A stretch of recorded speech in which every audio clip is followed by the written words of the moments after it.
Hello, everyone. Toby LaBeouf here with Real Estate Investor Pros. Today, we're going to discuss the do's and don'ts of being a landlord. Whether you're managing your first rental property or you've been investing for years, understanding the responsibilities of being a landlord can help protect your investment and improve your long-term success. The first thing every landlord should do is become familiar with the landlord-tenant laws in the state where the property is located.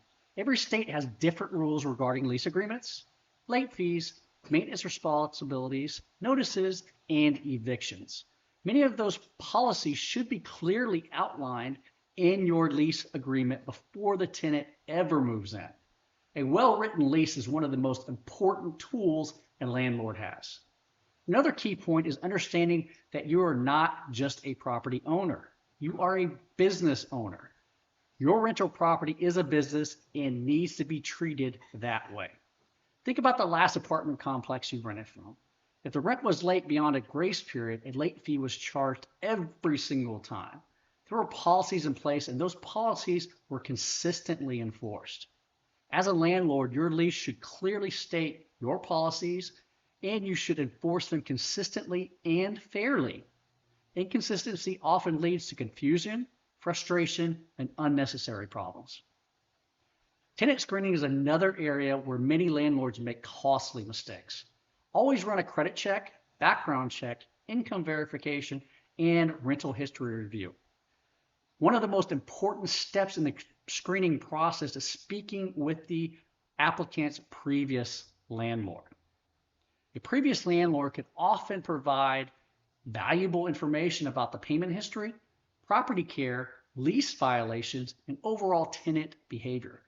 When reviewing background checks, you'll need to establish your own criteria while complying with all applicable fair lending laws. Personally, I pay attention to violent criminal history and recent rental-related issues. When reviewing credit, I don't expect perfection. Most renters are renters for a reason.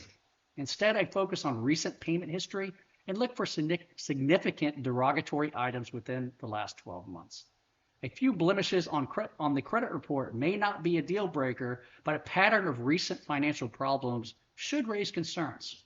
Once you have a good tenant in place, it's important to take care of the maintenance request promptly.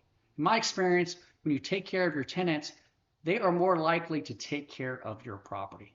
Small gestures can make a big difference. Something as simple as a small holiday gift basket or thank you card can help build goodwill and strengthen the landlord-tenant responsibility. Preventive maintenance is equally important. One of the best investments you can make is scheduling an HVAC inspection and maintenance in the spring before the summer heat arrives. Preventing problems is almost always less expensive than dealing with emergency repairs. Another practice I strongly recommend is conducting a property inspection every 6 months, as allowed by your lease and local laws. Often coordinate inspections with routine maintenance items such as changing HVAC filters. These visits allow you to verify that the property is being properly maintained and help identify potential issues before they become expensive problems. During inspections, don't be surprised if you discover unauthorized pets, additional occupants, or other lease violations. When this happens, you'll need to determine whether the issue can be resolved through communication and updated lease terms, or whether more serious actions is necessary. Finally, let's talk about evictions. The reality is evictions are part of being a landlord. No investor enjoys dealing with them, but they are occasionally become necessary. If you've never had to evict a tenant, you've either been extremely fortunate or simply haven't been a landlord for very long. The key is to follow your lease, document everything, understand your state's eviction process, and take action when necessary to protect your investment. Being a successful landlord isn't about collecting rent every month. It's about operating your rental property like a business, screening tenants carefully, maintaining the property properly, and enforcing your policies consistently. If you have any questions about today's topic, feel free to reach out to A&P Lending at 281-391-5363. Again, I'm Toby LaBeouf with Real Estate Investor Pros. Thanks again for watching, and I'll see you in the next video.